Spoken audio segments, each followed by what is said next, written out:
ओम श्री साम शिवाय नमः। ओम श्री गणेशाय नमः। श्री शिव महापुराण प्रथम अध्याय। आप सभी से अनुरोध है कि यदि आप इन वीडियोस को लाइक, शेयर या सब्सक्राइब नहीं भी कर सकते तो इन्हें पूरा अवश्य सुने और लाभान्वित हों। शौनक जी के साधन विषयक प्रश्न करने पर सूत जी का उन्हें शिव पुराण की महिमा सुनाना। श्री शौनक जी बोले, हे महाज्ञानी सूत जी, संपूर्ण सिद्धांतों के ज्ञाता हे प्रभु, मुझसे पुराणों की कथाओं के सारतत्व का विशेष रूप से वर्णन कीजिए। सदाचार, भगवत भक्ति और विवेक की वृद्धि कैसे होती है तथा साधु पुरुष किस प्रकार अपने काम क्रोध आदि मानसिक विकारों का निवारण करते हैं। इस घोर कलयुग में जीव प्राय आसुर स्वभाव के हो गए हैं। उस जीव समुदाय को शुद्ध दैवी संपत्ति से युक्त बनाने के लिए सर्वश्रेष्ठ उपाय क्या है? आप इस समय मुझे ऐसा कोई शाश्वत साधन बताइए जो कल्याणकारी वस्तुओं में भी सबसे उत्कृष्ट एवं परम मंगलकारी हो तथा पवित्र करने वाले उपायों में से सर्वोत्तम पवित्र कारक उपाय हो।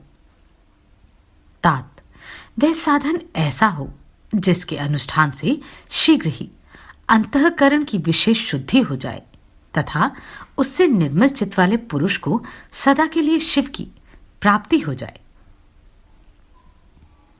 सूत जी बोले, मुनिश्री शौनक, आप धन्य हैं। आपके हृदय में पुराण कथा सुनने के प्रति विशेष प्रेम एवं लालसा है।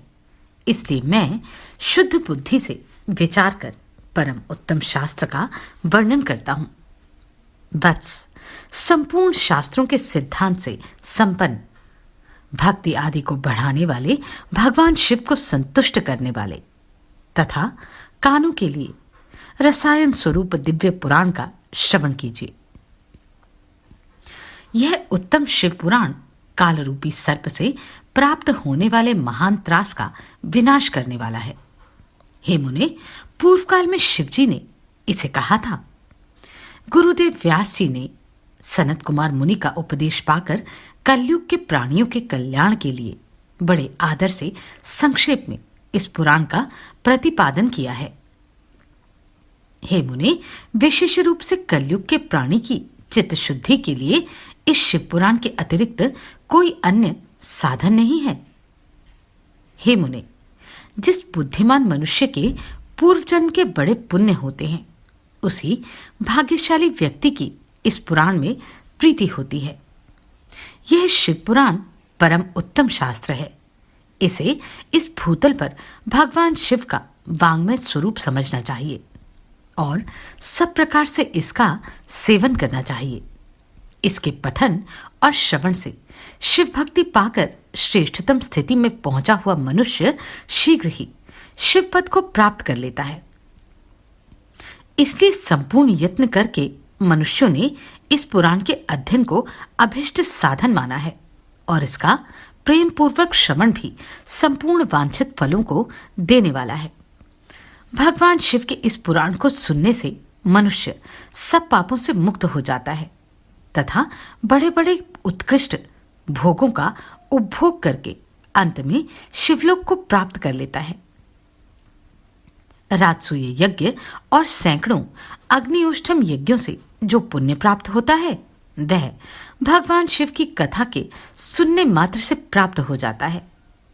हे मुने, जो लोग इस श्रेष्ठ शास्त्र शिव पुराण का श्रवण करते हैं, उन्हें मनुष्य नहीं समझना चाहिए। वे रुद्र स्वरूप ही हैं, इसमें संदेह नहीं है। इस पुराण का श्रवण और कीर्तन करने वालों के चरण कमल की धूलि को मुनिगण तीर्थ ही समझते हैं। जो प्राणी परम पद को प्राप्त करना चाहते हैं, उन्हें सदा भक्तिपूर्वक इस निर्मल शिव पुराण का श्रवण करना चाहिए। हे मुनिश्रेष्ठ, यदि मनुष्य सदा इसे सुनने में समर्थ ना हो तो उसे प्रतिदिन स्थिर चित्त से एक मुहूर्त भी इसको सुनना चाहिए। हे मुनि, यदि मनुष्य प्रतिदिन सुनने में भी अशक्त हो तो उसे किसी पवित्र माह में इस शिव पुराण का श्रवण करना चाहिए। जो लोग एक मुहूर्त, उसका आधा, उसका भी आधा अथवा क्षण मात्र भी इस पुराण का श्रवण करते हैं, उनकी दुर्गति नहीं होती।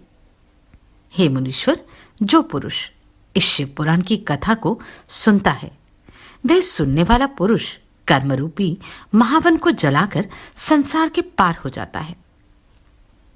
हे मुने, सभी दानों और सभी यज्ञों से जो पुण्य मिलता है, वह फल भगवान शिव के इस पुराण को सुनने से निश्चल हो जाता है। हे मुने, विशेषकर इस कलिकाल में तो शिव पुराण के श्रवण के अतिरिक्त मनुष्यों के लिए मुक्तिदायक कोई अन्य श्रेष्ठ साधन ही नहीं है।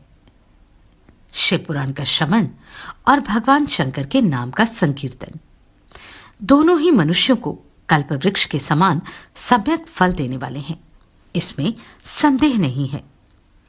कलयुग में धर्माचरण से शून्य चित्त वाले दुर्बुद्धि मनुष्यों के उद्धार के लिए भगवान शिव ने अमृत स्वरूप शिव पुराण की उद्भावना की थी। अमृतपान करने से तो केवल अमृतपान करने वाला ही मनुष्य अजर अमर होता है, किंतु भगवान शिव का यह कथामृत संपूर्ण कुल को ही अजर अमर कर देता है।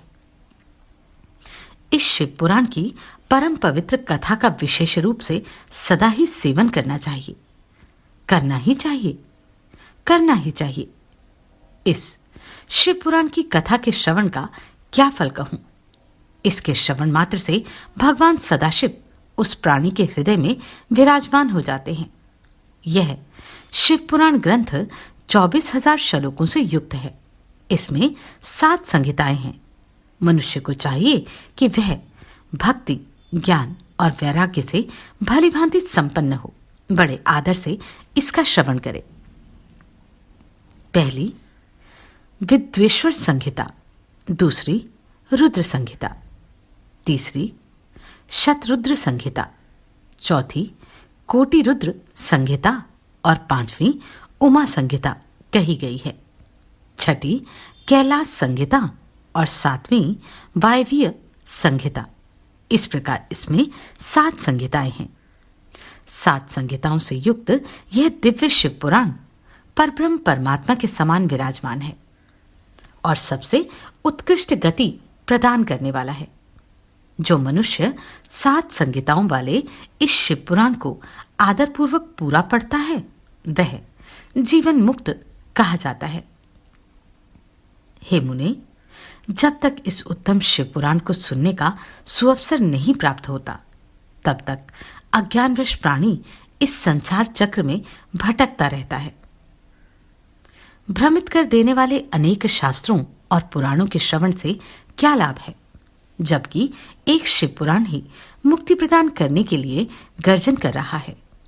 जिस घर में इस शिव पुराण की कथा होती है, वह घर तीर्थ स्वरूप ही है और उसमें निवास करने वालों के पाप यह नष्ट कर देता है।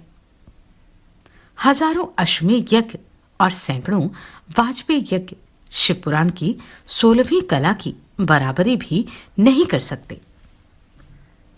हे मुनिश्रेष्ठ, कोई अधम प्राणी जब तक भक्तिपूर्वक शिव पुराण का श्रवण नहीं करता, तभी तक उसे पापी कहा जा सकता है।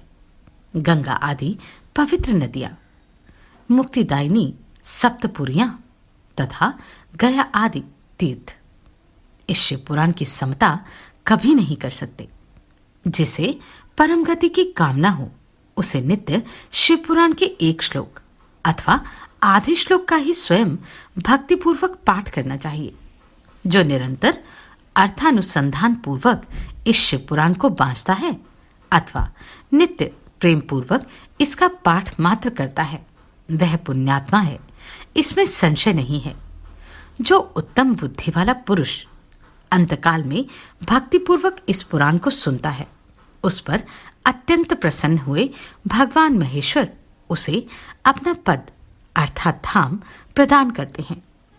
जो प्रतिदिन आदरपूर्वक इस शिव पुराण का पूजन करता है, वह इस संसार में संपूर्ण भोगों को भोग कर अंत में भगवान शिव के पद को प्राप्त कर लेता है। जो प्रतिदिन आलस्य रहित हो, रेशमी वस्त्र आदि के वेष्टन से इस शिव पुराण का सत्कार करता है, वह सदा सुखी होता है। यह शिव पुराण निर्मल तथा शैवों का सर्वस्व है। इहलोक और परलोक में सुख चाहने वाले को आदर के साथ प्रयत्नपूर्वक इसका सेवन करना चाहिए।